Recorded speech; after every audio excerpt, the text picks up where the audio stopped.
Vonis bebas yang diberikan Majelis Hakim Pengadilan Negeri Surabaya kepada Gregorius Ronald Tanur dalam kasus penganiayaan dan pembunuhan terhadap pacarnya menuai kontroversi dan dikecam banyak pihak.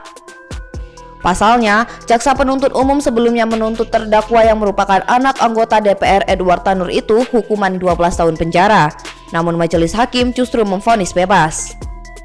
Atas putusan itu, Kejaksaan Agung memastikan akan mengajukan kasasi karena hakim tidak menerapkan hukum sebagaimana mestinya.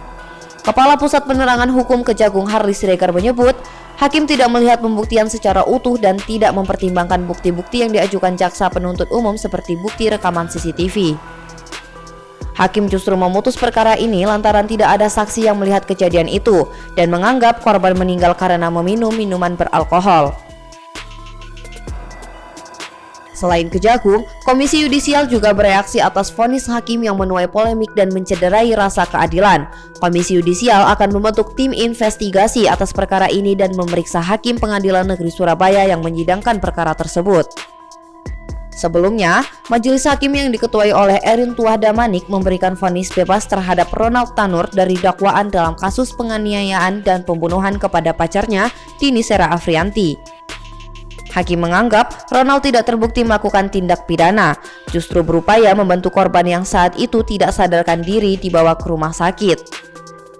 Diketahui, penganiayaan yang berujung tewasnya Afrianti ini terjadi pada 3 Oktober 2023 lalu saat korban bersama Ronald tengah berada di tempat hiburan malam bersama teman-temannya berkaraoke dan meminum minuman beralkohol.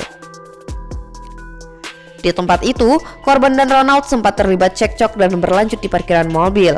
Ronald yang saat itu dalam kondisi mabuk berat, terpancing emosi memukul dan menghantamkan botol tequila hingga korban tersungkur di lantai. Korban yang sudah tak berdaya justru diseret menggunakan mobil hingga tak sadarkan diri dan luka di sekujur tubuh. Ronald lalu membawa korban ke apartemen. Melihat korban yang kritis lalu dibawa ke rumah sakit. Namun naas, setibanya di rumah sakit, korban telah lebih dulu meninggal dunia.